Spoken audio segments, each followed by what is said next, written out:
అరణ్యాన్ని దహించే కార్చిచ్చు కూడా ఒక చిన్న నిప్పురవ్వతోనే మొదలవుతుంది. ఇక్కడ తప్పు నిప్పురవ్వదా కార్చిచ్చుదా? దీన్ని లోతుగా విశ్లేషిస్తే ఎవరి కోణంలో వాళ్ళు కరెక్ట్ గా న్యాయంగా కనిపిస్తారు.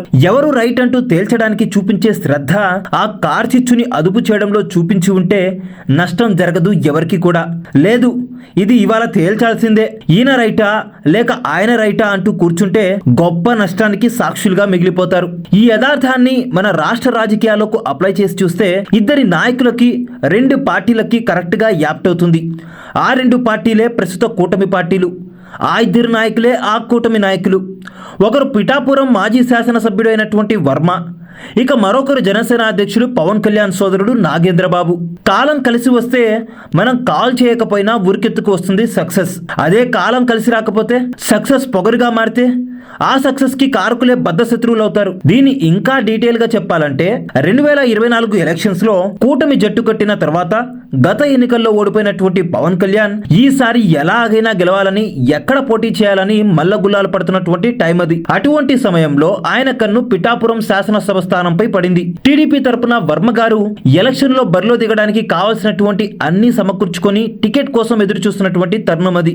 అటువంటి తరుణంలో పొత్తు ధర్మంలో భాగంగా పవన్ కళ్యాణ్ పిఠాపురం సీటు కావాలని డిమాండ్ చేశారు. దాన్ని వర్మ గారి ఫాలోవర్స్ కావచ్చు, లేకపోతే ఆయన అనుచరులు కావచ్చు, ఒక రేంజ్ లో పవన్ కళ్యాణ్ గారిని తిట్టిపేశారు. ఈ పంచాయతీ చంద్రబాబు దగ్గరికి వెళ్ళి మన వాళ్ళు briefed me, I'm with you Varma, you don't bother, MLC ఖాళీలో మొట్టమొదటి భర్తీ నీ పేరుతోనే జరుగుతుందంటూ ఆయనకి గ్యారంటీ ఇచ్చారు. ఇక బాబు షూరిటీ అంటే భవిష్యత్తుకు గ్యారంటీ అంటూ క్యాంపెయిన్ చేసే వాళ్ళు వీళ్ళే కదా.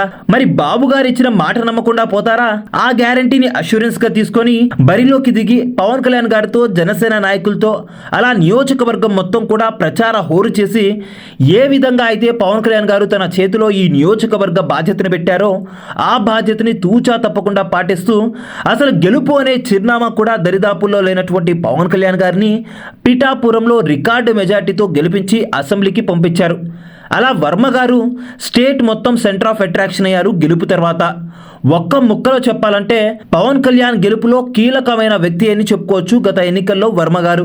ఇంత అన్యోన్యంగా ఉంటూ ఒకరిని ఒకరు గౌరవించుకుంటూ ఆయన్ని గెలిపించి ఆయన మన్ననలు పొందుకొని అంతా బాగానే ఉంది కదా అనుకున్నారు అంతా. కట్ చేస్తే రాజకీయాల్లో శాశ్వత శత్రువులు, శాశ్వత మిత్రులు ఉండరు అన్న మాటని మరోమారు రుజువు చేస్తూ ఒకరిని ఒకరు విమర్శించుకున్నారు.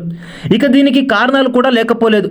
పవన్ కళ్యాణ్ ఎలాగో స్టేట్ లీడర్ కాబట్టి పిఠాపురంలో గెలిపించినా ఆయన ఎక్కువగా ఇక్కడ ఫోకస్డ్గా పనిచేయలేడు. లోకల్గా నేనున్నాను కాబట్టి, ఆయన గెలుపులో నేను ఒక కీలకమైన వ్యక్తిని కాబట్టి నియోజకవర్గ బాధ్యత, నియోజకవర్గంలో జరగాల్సినటువంటి పనులు మొత్తం తనకే అప్పగిస్తారని వర్మ గారు ఎంతో ఆశించారు. కానీ పవన్ కళ్యాణ్ గారు ఎప్పుడు ఏ స్టాండ్ తీసుకుంటారో, ఎప్పుడు ఏ విధంగా మాట్లాడతారో అన్నది ఆ పార్టీ క్యాడర్కి, ఆయన పక్కన తిరుగుతున్నటువంటి నాయకులకు కూడా అర్థం కాదు.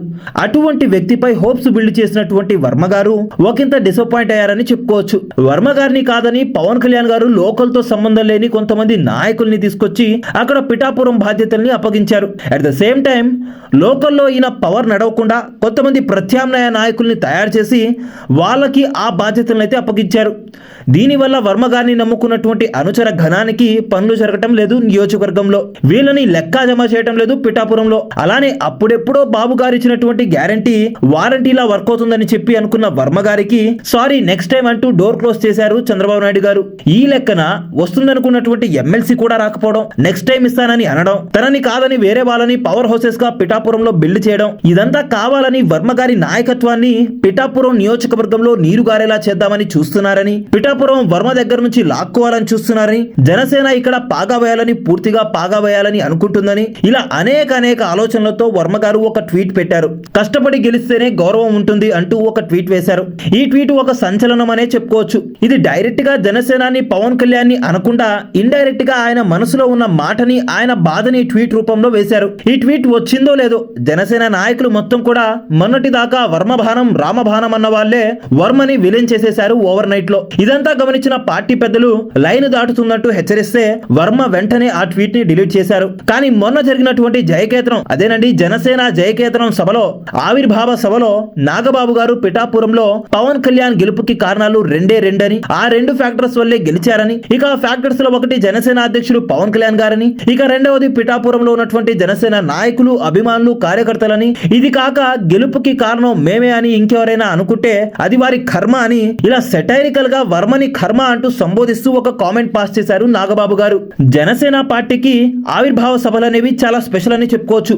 అటువంటి స్పెషల్ అకేషన్ లో స్టేట్ అటెన్షన్ మొత్తం ఆ సభ పైనే ఉంటుంది. అటువంటి ఒక సభలో, నిండు సభలో నాగబాబు గారు ఇలాగా వర్మ గారిని కామెంట్ చేయడం ఎంతవరకు కరెక్ట్ అంటూ టీడీపీ కల్ట్ యాక్టివిస్టులు ఎవరైతే ఉంటారో, కోస్తే పసుపు అనే టీడీపీ కార్యకర్తలు అందరూ కూడా వర్మ గారికి మద్దతు తెలుపుతూ పోస్టులు పెట్టారు. అయితే ఇక్కడ గొడవకి కారణం వర్మ గారి నుంచి మొదలైన ఆయన తప్పును తెలుసుకుని ట్వీట్ ని డిలీట్ చేశారు. కానీ నాగబాబు గారు మాత్రం పాస్ చేసినటువంటి కామెంట్స్ మళ్ళీ వెనక్కి తీసుకోలేనివి. అందులోనూ ఆవిర్భావ సభలో ఈ మాటలు బయటికి రావడం, బయటకు తీయడం పవన్ కళ్యాణ్ డైరెక్షన్ లోనే వచ్చిన మాటలని కొంతమంది అయితే అంటున్నారు. ఇక సభలో పవన్ కళ్యాణ్ గారు 40 సంవత్సరాల టీడీపీ పార్టీని నిలబడగలిగేలాగా చేశాం జనసేన పార్టీతో అంటూ, జనసేన పార్టీ లేకపోతే టీడీపీ పార్టీ గెలుపు సాధ్యమయ్యేది కాదంటూ ఇలా ఒకంత డబ్బా కొట్టుకున్నారు. ఇక దీనికి టీడీపీ ఎక్స్ట్రీమిస్ట్ కార్యకర్తలంతా కూడా ఏకమై టీడీపీ పార్టీ లేకపోతే జనసేన పార్టీ డిపాజిట్లు కూడా ఉండేవి కాదంటూ, మాతో కలవడం వల్లే మీరు గెలిచారంటూ వాళ్ళ నోటికి పని చెప్పారు. ఈ సమస్య పెద్దదవుతుందా చిన్నదవుతుందా అన్నది సమస్య కాదు, దీనివల్ల పొత్తు ఎక్కడ చెడుతుందన్నదే పెద్ద సమస్య. అలా జరిగితే రాజకీయాలు పూర్తిగా మారిపోతాయి రాష్ట్రంలో. ఇప్పటిదాకా ఈ వార్లు మొత్తం సోషల్ మీడియా ముఖంగా లేకపోతే కార్యకర్తల మధ్య జరుగుతుంది.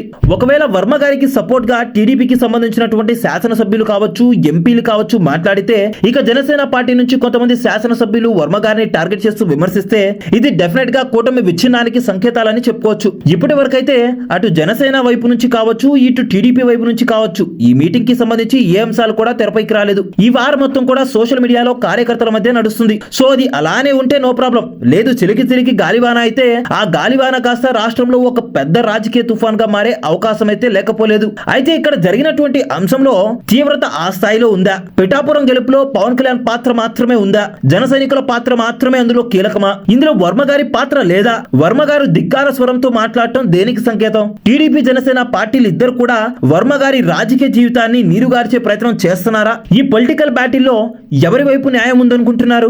ఆ గట్టునుంటారా, ఈ గట్టునుంటారా? మీ అభిప్రాయాన్ని కింద కామెంట్ చేయండి. మరిన్ని ఇలాంటి లేటెస్ట్ అనలిటికల్ వీడియోస్ కోసం మన ఛానల్ని సబ్స్క్రైబ్ చేసుకోండి. Thank you for watching a video till the end.